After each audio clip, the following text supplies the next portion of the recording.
Welcome to another video from Gardening with Jason. We're still in lockdown and I've been busy gardening. They've eased restrictions slightly, so I've come down to the allotment and I'm getting on with things. And you can see here, if I just take a step back, I've uncovered and prepared these raised beds. Now these raised beds were filled with manure, it must have been mid last year, so they've been sort of 9-10 months with the manure in. And I've topped them up with homemade compost, sand and various composts that I've had lying around the allotment that I need to use up, because of course compost is one of those things that's actually quite difficult to get hold of at the moment. So we've got loads of beds ready. There's 4 of them, that one and that one are currently empty. They're going to have some brassicas put in from home, so I've got quite a few brassicas at home. I'm going to bring them down and put them in there, maybe tomorrow if the weather holds. The weather's been a bit variable the last couple of days. We've had some gorgeous weather, but last couple of days we've had some rain, which is very much needed. The ground's been very dry, but I've been busy planting. So in this one I put some peas, and I've got beetroot, I've got 2 lots of broad beans, and then over here at the end you can see the onions. They were planted probably about a month ago, and they're just starting to pop the heads up above the soil, as you can see there. So they're starting to look quite fine. I'm quite pleased with those. I'm glad they're coming up. Now I did plant some in these other beds. I must admit I'm not entirely sure what I planted, and I'm really hoping that the names haven't washed off the labels. Oh, I can't read those. I was at pak choy, mizuna and turnip. So what I've done is, as we've got a bit of a problem getting hold of seeds, I've been going through my seed box and I've planted quite a few things that I've never actually grown before and never eaten in my life. I've never eaten pak choy. I possibly had mizuna. I know it's a member of the brassica family and quite hardy, so that's gone in there. And then turnips, they're a good old favourite that we all love. And in this one I put more turnips because I can freeze those, and I put some Swiss chard. Again, never tried that. My neighbour grows a lot of it, but he's Italian and he seems to love it, so I thought I would give it a go and see what all the fuss is about. We got the garlic in this one, and that was planted November last year, and I've been down watering it regularly since the lockdown's eased, and it's looking lovely. So hopefully we'll have a good crop. Hopefully this year I've not planted too much. I do have a tendency of doing that. Now, because of sort of space restrictions and the lockdown, I couldn't get my potatoes in. I was planning on clearing an area over there, and frankly it was just too much like hard work. So what I've done, and I'm probably going to regret it, is I put potatoes into these 3 beds and that one. So that's got first earlies, that's got first earlies, those 2 got second earlies. So we'll see what comes of those. But anyway, I planted some potatoes in there because between buying them and being able to come down here again, they'd all sprouted and there wasn't enough time to prepare the ground properly. So I've just shoved them in the ground and we'll see if anything happens from it. Now, I've never grown in these beds. The soil level, as you can see, has dropped quite low. They were full of manure, so they need digging over. And in my compost bin over behind there, I've got some compost. I haven't got a massive amount, but I've got some, so I'm going to sort of top some of these beds up. But I'm going to uncover the rest of these first and top these up, and then all the ones down the side of the trees there. So I'm going to see what I can grow in there. I've got loads and loads of stuff to plant. I hadn't realised quite how many seeds I had. So I've got loads of French beans that I want to plant out. One of these is going to get runner beans in. I haven't decided which one yet. But I'm going to plant some, well, I don't plant runner beans. I don't like runner beans. I find them too stringy. I plant French climbing beans. I find them less stringy. So they're going to go in one of these. Haven't decided which one yet. I've got loads of other beans to plant as well, and various bits and pieces. And once I've prepared the beds and started, I'm onto sort of maintenance mode, then I'm going to start on the structural work, come up with something to do with this area. I keep toying with the idea of making it a seating area, but then I sort of think, oh, hang on, how much time do I actually spend sitting here? I don't. so I might make that into more raised beds going down there. So I'll raised beds in the container garden. I'm going to think of something, and then obviously all down there raised beds, but I've only got a few of the pallet collars left, so I've got to think carefully about where I'm going to put them. My apple trees are looking lovely. That one right on the end, that was one I grafted. That's flowering beautifully. That one's flowering as well. They're 2-year-old grafts. The one on the end hasn't flowered yet either. I don't think that one's flowered. That's, I think it's James Grieve or something like maybe Discovery.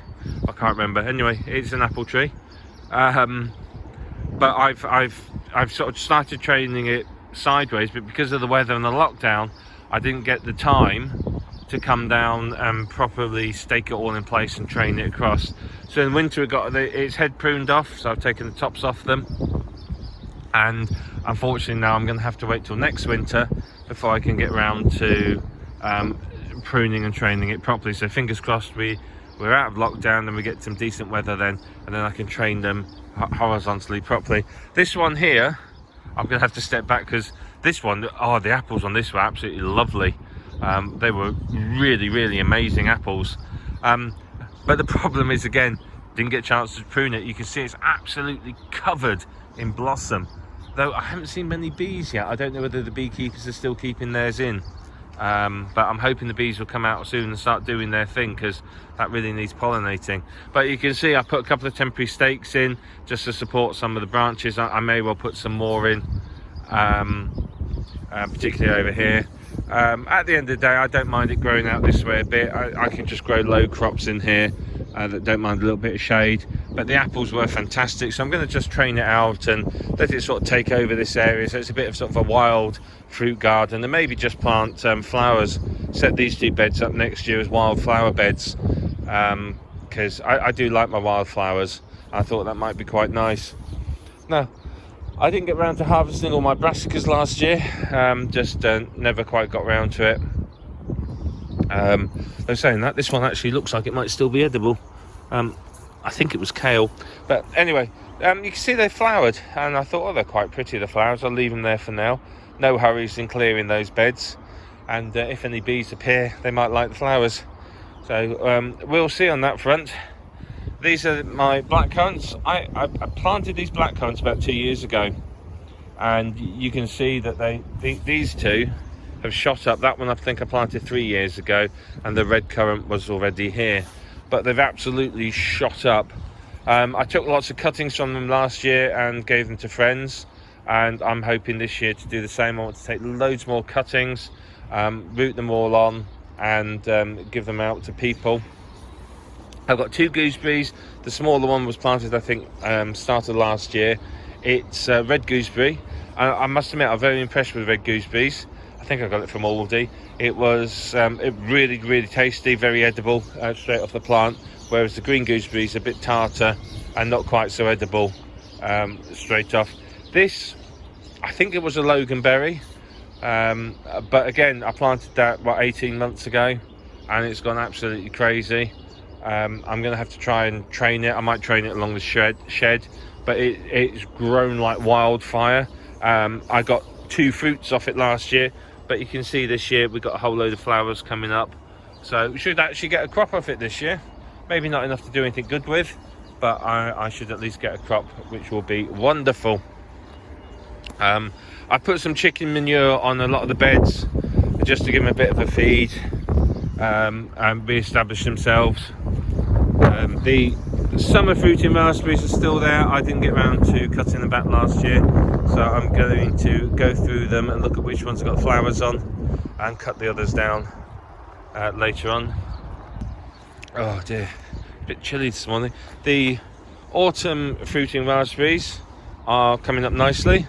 They're doing very well. I keep meaning to move them, and one day I will put them into pots. And in the middle there, just there, I have an oak tree, courtesy of the local squirrels, I'm assuming. I've already dug up 2 oak trees which I put into pots, and I will dig that one up before it gets crowded out and grows too big. And I'm going to either either plant them out myself somewhere. We have an area of woodland near us where they'd probably go quite nicely, or I can speak to the local park rangers once lockdown is completed and look at dropping these off for them, and they can plant them out. So we'll see what happens. As you can see, it's just everything's gone mad. Mare's tail. If I zoom in there, you can see it growing in there, along with the mint. The mint, Jesus Christ, I hate mint. I've dug up so much mint and put it at home. I've got 2 large pots of it. I drink mint tea. I love mint tea. So I've taken loads of it out, but I'm going to have to go through and rip the rest of it out at some point. I was absolutely shocked by how invasive it was. I know it's invasive, and I did plant it because I wanted lots of mint plants, but I didn't actually realise it was this invasive, if you know what I mean. So I'm a bit taken aback by how incredibly invasive it was. So these just need tidying up. That's the fennel that I planted last year. It's fluffing up again, so that's really exciting. The chives, I've taken 4 large pots of chives home. I'm tempted to divide some of these at some point. I think I've got to wait for them to finish flowering, because there's more over here where they've self-seeded. All these have come from one plant. I bought one plant from Aldi about 3 years ago and stuck it in the ground over here, and it's self-seeded, and you can see I've got several clumps now.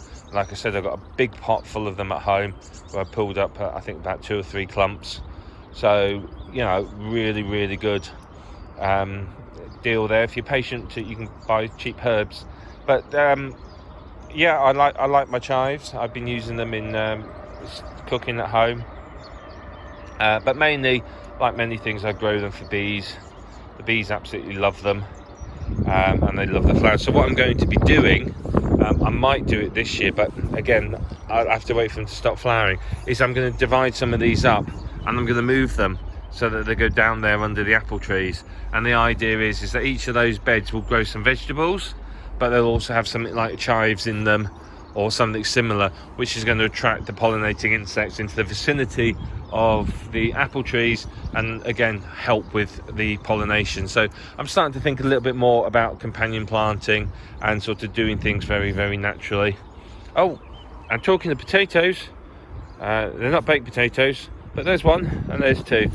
Would you believe it that this area here last had potatoes planted about 6 years ago, from what I've been told, 5 years ago, something like that, and they are blooming everywhere, and they're a nightmare to get rid of. They again should be classified as an invasive species.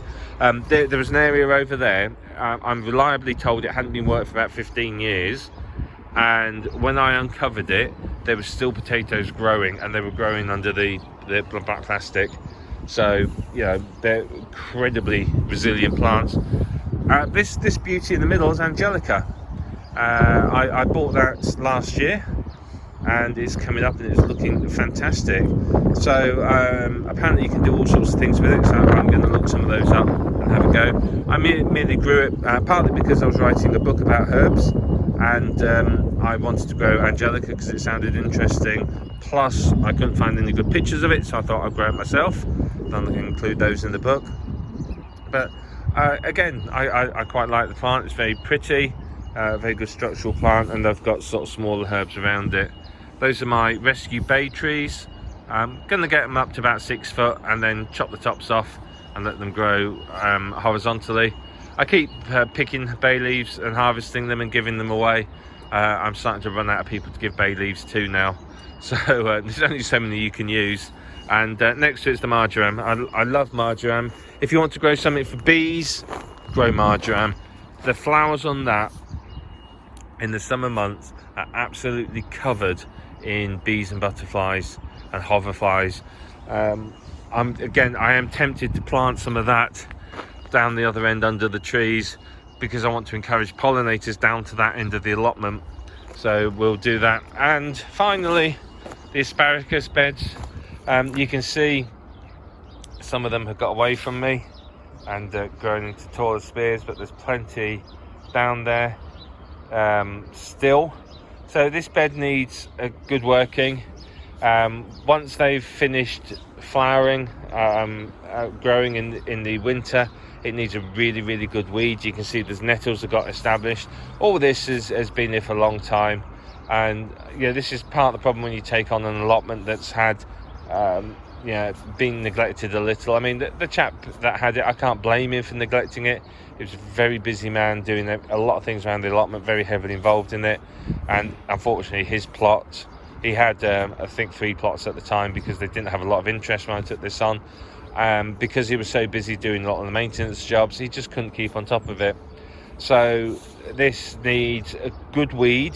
I've got to be careful that I don't damage the asparagus roots, but I've got to give it a good weed, get some of the mare's tail out, get the nettles out, and then give it a really good mulch in the winter months, and hopefully that'll be okay. And these are the plum trees that I keep threatening them with being planted out.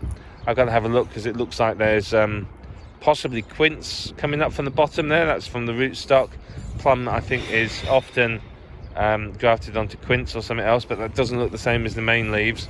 So these plants desperately need sorting out, but they need somewhere to go, and I haven't quite decided where to put them yet, because I was thinking of putting them somewhere along one of the sides here, but the autumn fruiting raspberries are in the way, so I'm going to find something to do with them and sort them out.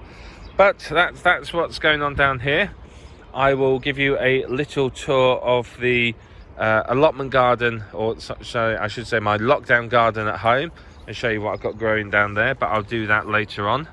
And you can see it's all coming up, it's starting to get green and busy, but obviously the weeds are fighting back a lot. So let me know how you're getting on in your lockdown, what you're up to, and let me know if you've grown asparagus and how it's looking for you, and I'll talk to you soon.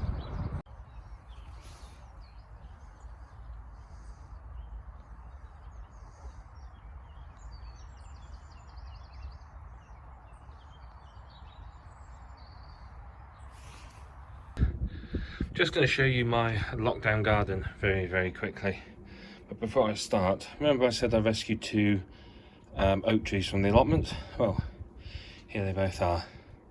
So I've got them at home at the moment. Could do with moving them down into sort of a bit more of a brighter location. So put that up there. Put them down here where they'll get a bit more sun, which they'll probably appreciate, because they could do with drying out properly. Right, let's show you what's happening. Right, the little piece of guttering I put on the wall there, you can see it's doing really well. I do need to find a way to get another one up there or something, because it's done fantastically well. These strawberries were from this year's runners, and you can see we've got flowers, and there's flowers on the end there, so they're going to produce some strawberries.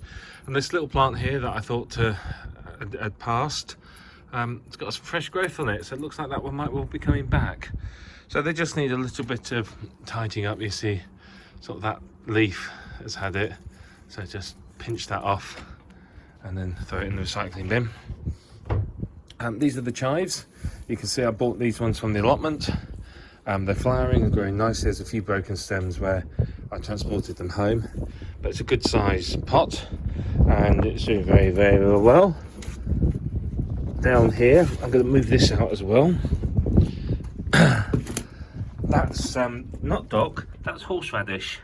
It's come up quite nicely. I was a bit concerned it wasn't doing anything, and it appears to have made its way back to life, and it's doing quite nicely. So that's going to make its way to the allotment at some point. Here's another strawberries, more strawberries there, and again they're starting to produce some flowers. I mean, it's not going to be enough strawberries to write home about, but there'll certainly be a couple of tasty little snacks, and that's all I can ask for. A couple of pots of mint, again bought those back from the allotment, repotted them, and they're doing really well. This is radishes. I planted them some weeks ago. They're not looking very radish-like at the moment. Still waiting though for them to happen. And then we can see over the back here, salad leaves are starting to appear. So they're actually not looking too bad. They were getting a bit leggy, which is why I moved them out of the little greenhouses and to here, is purely because it will encourage them to grow a bit stronger. In the greenhouses they are leaning to one side, and that's iceberg lettuces, so we'll see what happens with those. In here, that's electric daisies there, and those are all sunflowers. And then up the top we've got various brassicas, some celery and marigolds. I'm gonna start planting those out fairly soon. In here we have more rocket, some more salad leaves. I'm just reading those. Italian leaves on the left, and then Andean superfood is on the right. So we'll see what happens with those. At the back is a spicy salad leaf mix, and you can see that's coming up very, very nicely. And more radishes in the corner there. More sunflowers there. And then these are some climbing beans. Over there are some French beans. And in here are some herbs that are being very, very shy. Thyme's coming up nicely. Oregano's just starting to show its face. And the parsley hasn't made its presence known yet.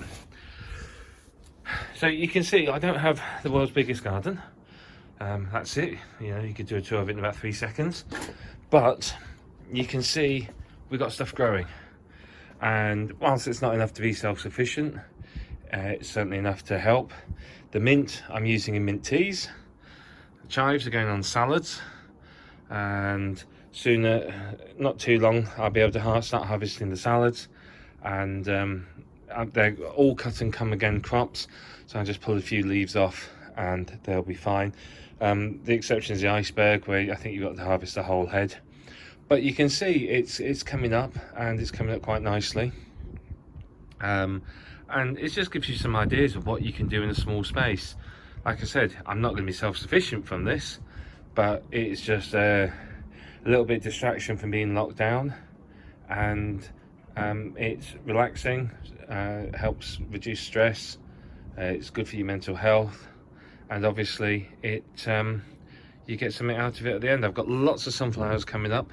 I'm planning on giving some of those away at some point as well, and we'll see what happens when I do that too. But some of them are starting to show their heads over there. These ones I only planted a couple of days ago, so I'm not expecting them yet, but they will come up. But you can see we do have some good results here, and it is certainly getting there. And give it another sort of month and we'll have a whole load of stuff down here. I've got more of these big pots, by the way. I've got a whole load more of these big containers. I'm going to try planting some beetroot and some French beans in them, and then put them along the wall over here and see what happens with them. So loads and loads of things that I can do, loads of potential ideas. So, you know, let me know what you're up to in your lockdown garden. I'd love to hear from you and see what you're doing. So it's goodbye from me for now, and I will catch up with you, I'm sure, soon.